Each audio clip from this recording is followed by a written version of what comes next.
परिचय। आदित्य, बेटा चश्मा कहाँ है? मुझे दिखाई नहीं दे रहा है। हाँ दादाजी, ये रहा आपका चश्मा। हाँ, अब मुझे दिखने लगा है। बताओ, कैसे हो बेटा? मैं ठीक हूँ दादाजी। मुझे आपसे कुछ पूछना है। जरूर बेटा, पूछो।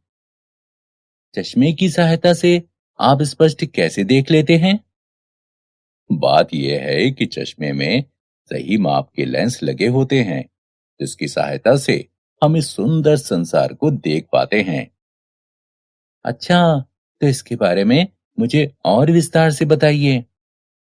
हाँ हाँ, आओ मेरे साथ। मैं तुम्हें नए अध्याय किरण प्रकाशिकी तथा प्रकाशिक यंत्र में लेंस के बारे में बताऊंगा। उद्देश्य। इस पाठ के अंत में आप निम्न करने में सक्षम हो जाएंगे। गोलीय सतहों से अपवर्तन की व्याख्या करना, लेंस बनाने वाले सूत्र का उपयोग करना, अपने लेंस सूत्र का उपयोग कर प्रतिबिंब का स्थान ज्ञात करना, प्रिज्म से होकर अपवर्तन की व्याख्या करना, प्रिज्म द्वारा प्रकीर्णन की व्याख्या करना, मानव नेत्र के कार्य की व्याख्या करना, सूक्ष्मदर्शी के कार्य की व्याख्या करना, दूरबीन के कार्य की व्याख्या करना, गोलीय सतहों तथा लेंस द्वारा अपवर्तन, गोलीय सतहों पर अपवर्तन। दिए हुए चित्र में दो माध्यमों को पृथक करने वाले एक उत्तल अपवर्तक सतह को दिखा रहा है। मान लीजिए कि अपवर्तक सतह पर P ध्रुव है तथा C गोलीय केंद्र है।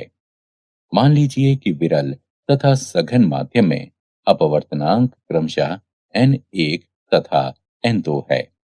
मान लीजिए कि वस्तु O उत्तल अपवर्तक सतह के मुख्य अक्ष पर एक प्रकाश बिंदु है। सतह पर बिंदु A से आपतित किरण OA के अपवर्तन के बाद अभिलंब NAC की ओर मुड़ जाती है तथा AI की दिशा में जाती है। दूसरी किरण OP सतह पर लंबवत आपतित होती है तथा अपवर्तन के बाद सीधी गुजरती है। दोनों अपवर्तित किरणें बिंदु I पर मिलती हैं, जो बिंब O का वास्तविक प्रतिबिंब है।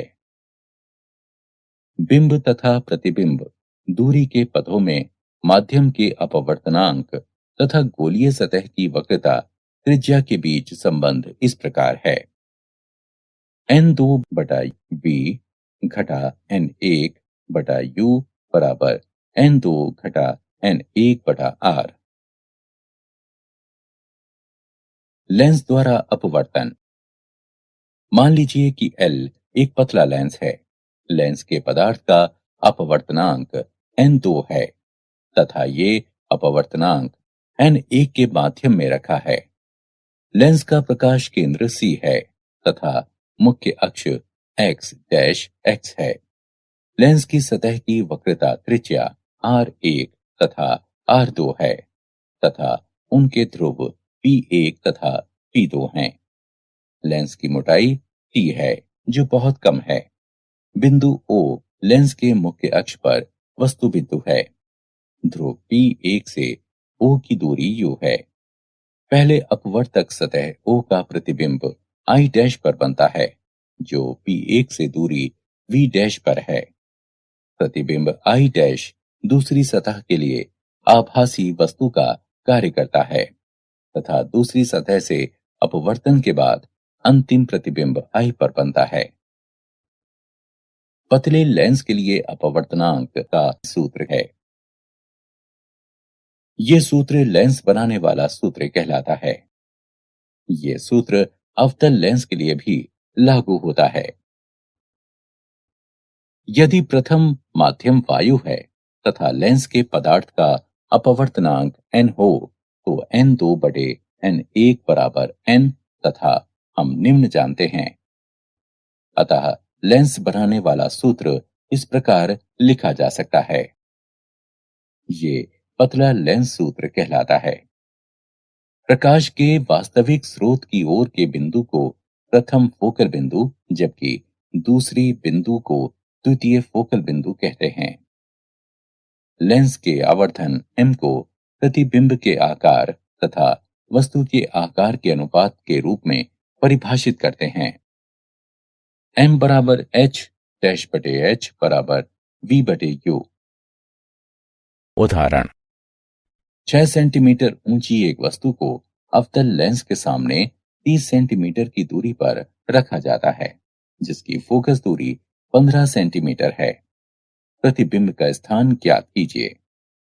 हल दिया है u बराबर 30 सेंटीमीटर, f बराबर घटा 15 सेंटीमीटर।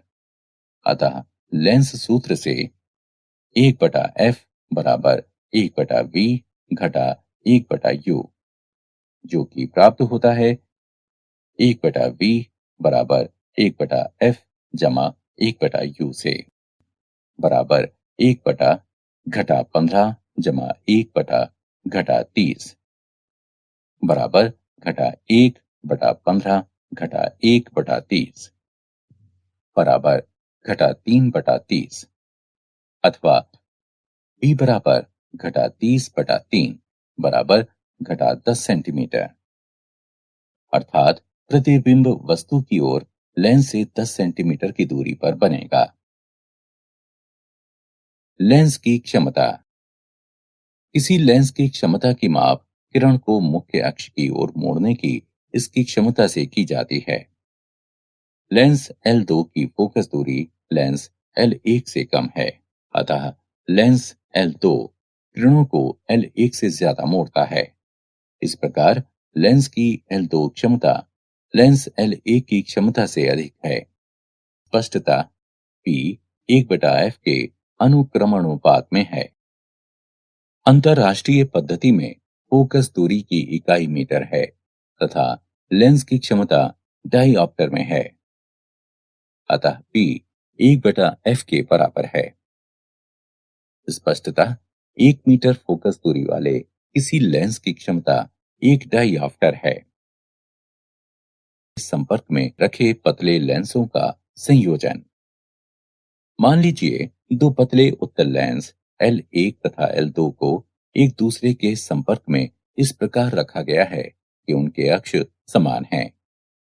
लेंसों की फोकस दूरियां f1 तथा f2 हैं तथा लेंस के दोनों तरफ माध्यम समान हैं।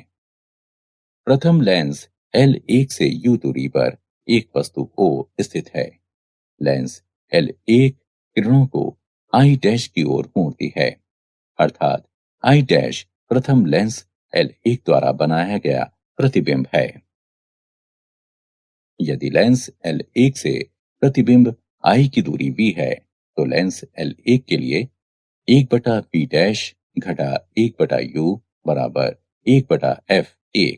इसे समीकरण 1 नाम दीजिए। लेंस L2 के लिए 1/v घटा 1/v डैश बराबर 1/f2। इसे समीकरण 2 नाम दीजिए। समीकरण 1 तथा 2 को जोड़िए। इसका मान 1/v घटा 1/u बराबर 1/f होगा, जहां 1/f बराबर 1/f1 जमा 1/f2। यदि f1, f2, f3 इत्यादि फोकस दूरियों के कई पतले लेंस एक दूसरे के संपर्क में रखे हैं, तो इस संयोजन की प्रभावी फोकस दूरी इस प्रकार होगी। 1/f बराबर 1/f1 जमा 1/f2 जमा 1/f3 इत्यादि। क्षमता के पदों में इसे इस प्रकार भी लिखा जा सकता है। P बराबर P1 जमा P2 जमा P3 इत्यादि। संयोजन का कुल आवर्धन M लेंसों के अलग अलग आवर्धनों M1, M2, M3 इत्यादि के गुणनफल के बराबर होंगे।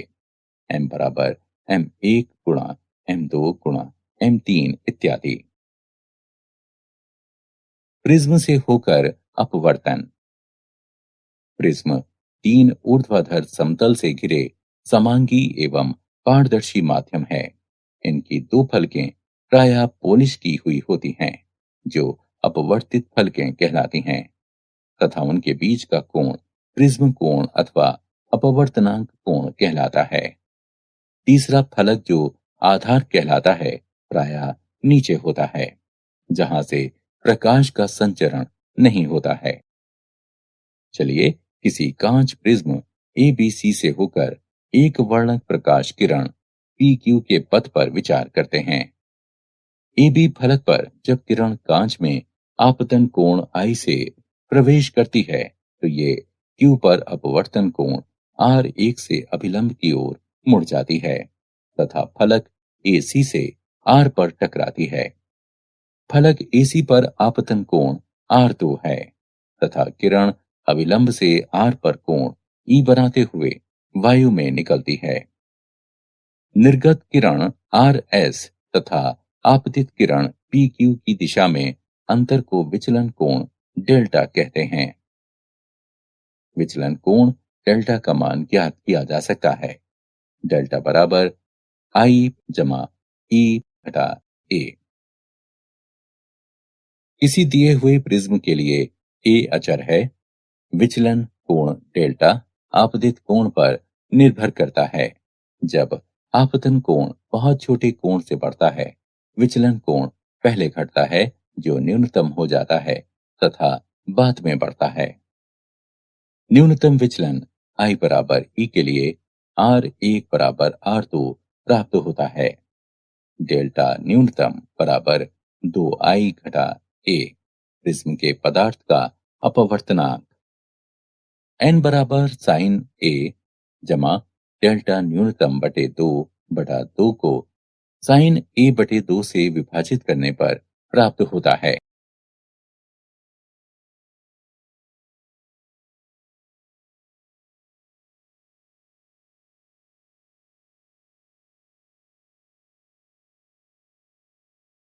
प्रिज्म द्वारा परिक्षेपण।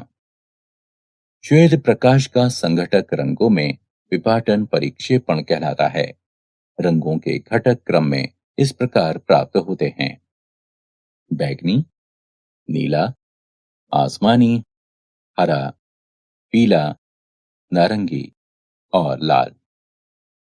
बैंगनी प्रकाश के विचरण कोण अधिकतम तथा लाल प्रकाश के न्यूनतम होते हैं। अतः जब श्वेत प्रकाश प्रिज्म में प्रवेश करता है, तो भिन्न रंगों की किरणें भिन्न दिशाओं में अपवर्तित होती हैं तथा इसलिए भिन्न भिन्न दिशाओं से आती हुई प्रतीत होती हैं। श्वेत प्रकाश के परिक्षेपण पर न्यूटन के क्लासिक प्रयोग। सर आइजैक न्यूटन द्वारा किया गया प्रयोग। उन्होंने दूसरे प्रिज्म P2 को एक अन्य प्रिज्म P1 के सामने उल्टा करके इस प्रकार रखा कि पहले प्रिज्म P1 से निर्गत किरण प्रिज्म P2 पर पड़े, तो प्रिज्म P2 से निर्गत किरण श्वेत प्रकाश होगी। सूर्य प्रकाश के कारण होने वाली कुछ प्राकृतिक घटनाएं। इंद्रधनुष। ये पृथ्वी के वायुमंडल में उपस्थित जल की बूंदों द्वारा प्रकाश के परिक्षेपण का एक उदाहरण है। ये घटना जल की गोलीय बूंदों द्वारा अपवर्तन तथा आंतरिक परावर्तन के संयुक्त प्रभाव के कारण होती है। प्राथमिक इंद्रधनुष। जब सूर्य का प्रकाश जल की बूंदों पर पड़ता है, तो भिन्न भिन्न किरणें भिन्न भिन्न विचलन कोण बनाती हैं। जब किसी किरण का दो अपवर्तन तथा एक आंतरिक परावर्तन होता है, तो प्राथमिक इंद्रधनुष बनता है। लाल किरण की तीव्रता अधिकतम 42 डिग्री तथा जामुनी किरण की तीव्रता 40 डिग्री होती है।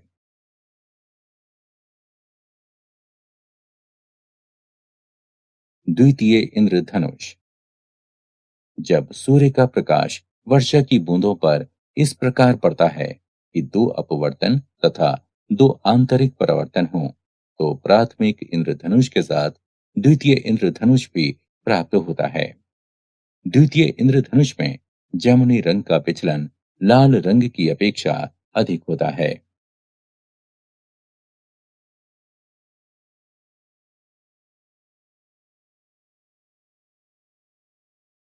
प्रकाश का प्रकीर्णन। जब साधारण प्रकाश अत्यधिक छोटी वायु कणों, धूल तथा धूम्र कणों इत्यादि वाले वायुमंडल से गुजरता है तो ये अपने पथ से प्रकाश तरंग तथा लक्ष्य कणों के वैद्युत क्षेत्र सदिश की पारस्परिक क्रिया के कारण विचलित हो जाता है। ये घटना प्रकीर्णन कहलाती है तथा विचलित प्रकाश को प्रकीर्णित प्रकाश कहते हैं।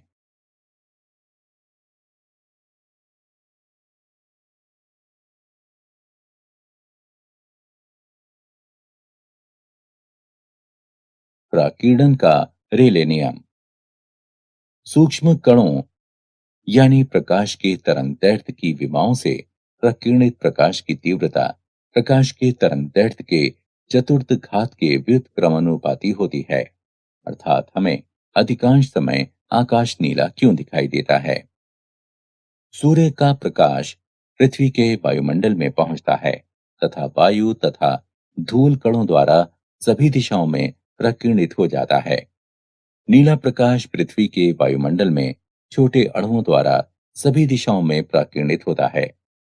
नीले रंग के प्रकाश में अन्य रंगों की अपेक्षा अधिक प्रकीर्णन होता है क्योंकि इसकी तरंगदैर्घ्य छोटी होती है जो कम दूरी तय करती है। यही कारण है कि हमें अधिकांश समय आकाश नीला दिखाई देता है। सूर्योदय तथा सूर्यास्त के समय हमें सूर्य रक्ताभ क्यों दिखाई पड़ता है? जब सूर्य आकाश में नीचे होता है तो इसके प्रकाश को हम लोगों तक पहुंचने के लिए अधिकतम वायुमंडल से होकर गुजरना पड़ता है। यहाँ तक कि नीले प्रकाश का अधिकांश भाग प्रकीर्णित हो जाता है। सिर्फ लाल रंगों का प्रकाश ही सीधे हमारी आंखों तक पहुंच पाता है।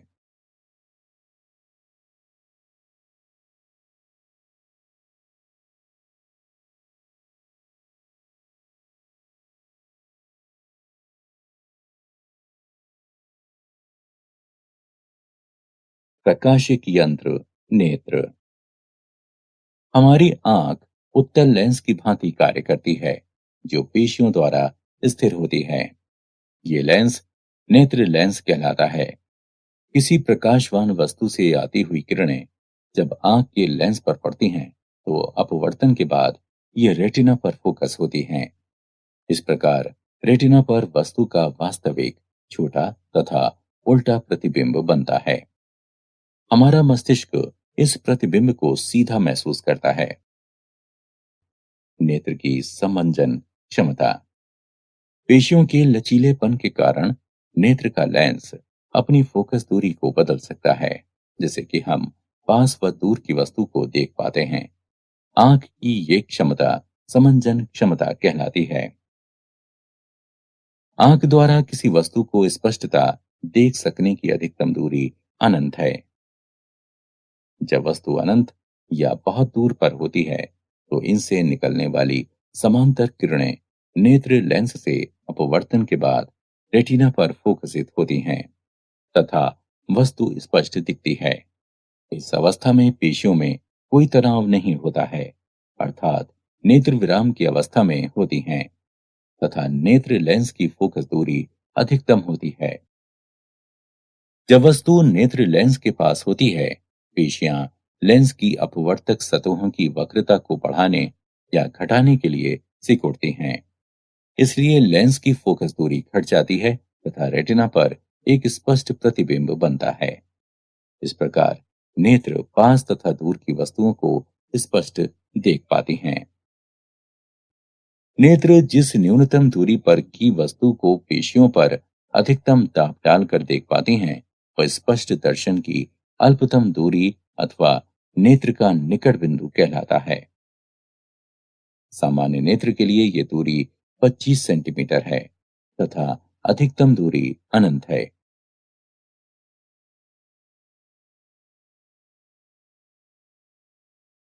प्रकाशिक यंत्र, नेत्र। पुतली। पुतली का कार्य नेत्र में प्रवेश करने वाले प्रकाश की मात्रा को नियंत्रित करना है। जब प्रकाश अधिक होता है तो पुतली स्वभावतः सिकुड़ जाती है तथा जब प्रकाश मंद होता है तो पुतली अपने आप विस्तारित हो जाती है। ये प्रक्रिया अनुकूलन कहलाती है। दृष्टि की संवेदनशीलता। जब नेत्र किसी वस्तु को देखते हैं तो नेत्र के सामने से वस्तु को अचानक हटा लेने के बाद रेटिना पर बन रहा वस्तु का प्रतिबिंब अचानक गायब नहीं हो पाता है।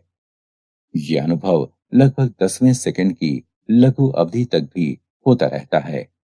इसे दृष्टि की संवेदनशीलता कहते हैं। वो स्थान जहां पर दृग तंत्रिका नेत्र में प्रवेश करता है प्रकाश के प्रति असंवेदनशील होता है तथा ये काला धब्बा कहलाता है।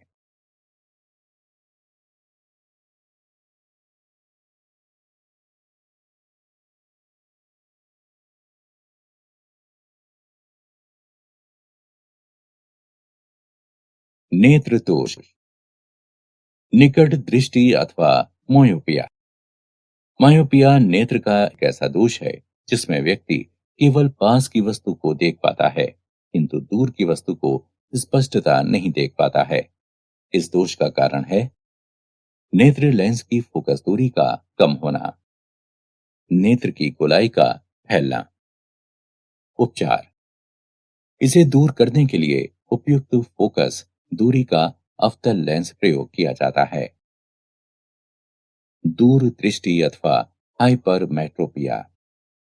हाइपरमेट्रोपिया नेत्र का ऐसा दोष है जिसमें व्यक्ति केवल दूर की वस्तुओं को देख पाता है किंतु पास की वस्तुओं को स्पष्टता नहीं देख पाता है।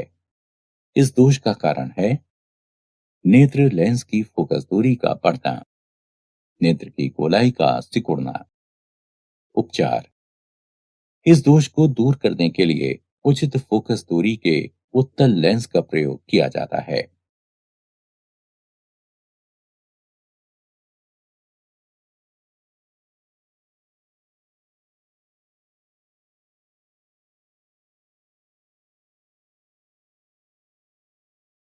नेत्र दोष। प्रेसबायोपिया। बढ़ती उम्र में नेत्र लेंस फोकस दूरी को बदलने की अपनी क्षमता खो देती हैं। इसके परिणाम स्वरूप नेत्र का निकट बिंदु दूर विस्थापित हो जाता है तथा दूर का बिंदु अधिक पास आ जाता है जिससे कि नेत्र पास की वस्तु तथा दूर की वस्तु को नहीं देख पाते हैं। नेत्र का ये दोष प्रेसबायोपिया कहलाता है। इस दोष को द्विफोकल लेंस के प्रयोग द्वारा दूर किया जाता है। एस्टिग्मेटिज्म। नेत्र का ये दोष जिसमें समान दूरी की क्षैतिज तथा ऊर्ध्वाधर वस्तुएं रेटिना पर फोकस नहीं हो पाती हैं, एस्टिग्मेटिज्म कहलाती हैं। एस्टिग्मेटिज्म दोष का उपचार सिलिंड्री या बेलनाकार लेंस के प्रयोग द्वारा होता है।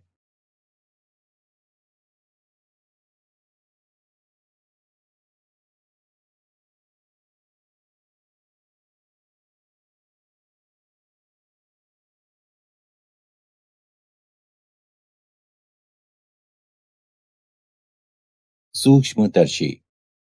सूक्ष्मदर्शी निकट की बहुत सूक्ष्म वस्तु को देखने का एक प्रक्रम है। किसी सरल सूक्ष्मदर्शी में छोटे फोकस दूरी का एक उत्तल लेंस होता है। सरल सूक्ष्मदर्शी का सिद्धांत है कि यदि किसी वस्तु को लेंस तथा इसके मुख्य फोकस के बीच रखा जाए तो लेंस द्वारा निर्मित प्रतिबिंब सीधा तथा आवर्तित होता है। किसी सूक्ष्मदर्शी की आवर्धन क्षमता m बराबर d गुणा 1/f घटा 1/v जब अंतिम प्रतिबिंब दर्शन की अल्पतम दूरी पर होता है अर्थात v बराबर d तो m बराबर 1 - d/f। जब अंतिम प्रतिबिंब अनंत पर निर्मित होता है तो v बराबर अनंत, m बराबर d गुणा 1/f 1/अनंत बराबर d/f। संयुक्त सूक्ष्मदर्शी। इसमें लंबी बेलनाकार नली होती है जिसके एक सिरे पर छोटे छिद्र वाले तथा छोटे फोकस दूरी वाले एक उत्तल लेंस होते हैं। ये अभिदृश्यक लेंस ओ कहलाता है। नली के दूसरी ओर दूसरे समान अक्षीय तथा चौड़ी नली लगी होती है जिसमें इसके बाह्य छोर पर उत्तल लेंस ई होता है। ये लेंस नेत्र की ओर होता है, जो नेत्रिका कहलाता है।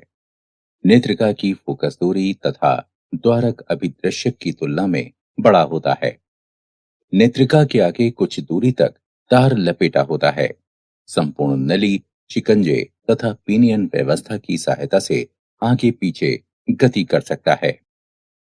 संयुक्त सूक्ष्मदर्शी की आवर्धन क्षमता m बराबर घटा b शून्य बटा u शून्य गुणा d बटा fe जमा d बटा ve। यहाँ चिन्ह पूर्ववत रखा गया है।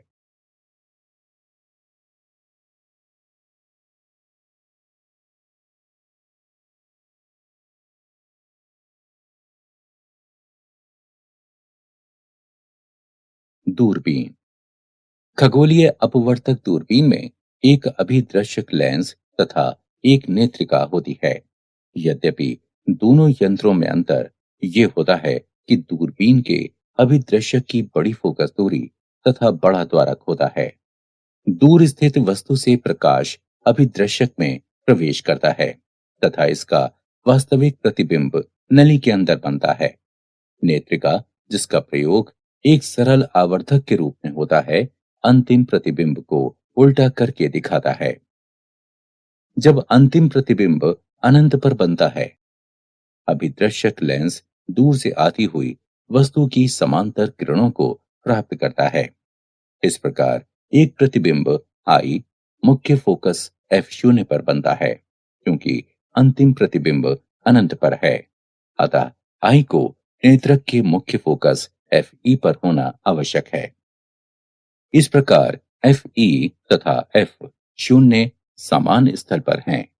सामान्य समंजन में किसी दूरबीन की आवर्धन क्षमता प्रतिबिंब द्वारा नेत्र पर निर्मित कोण तथा सीधे वस्तु द्वारा बनाए गए कोण के अनुपात में होती है, जबकि बिंब तथा प्रतिबिंब दोनों ही अनंत पर होते हैं। कोणीय आवर्धन m बराबर घटा एफ शून्य बटा एफ ई होता है, जहां एफ शून्य वस्तु की फोकस दूरी है एवं एफ ई नेत्रक की फोकस दूरी है। क्या आप जानते हैं, न्यूटन ने प्रदर्शित किया कि कोई प्रिज्म श्वेत प्रकाश को रंगों के पट्टियों यानी स्पेक्ट्रम में विघटित कर सकता है। हब्बल आकाशीय दूरबीन की सहायता से सबसे दूर की गैलेक्सी का पता लगाया गया है।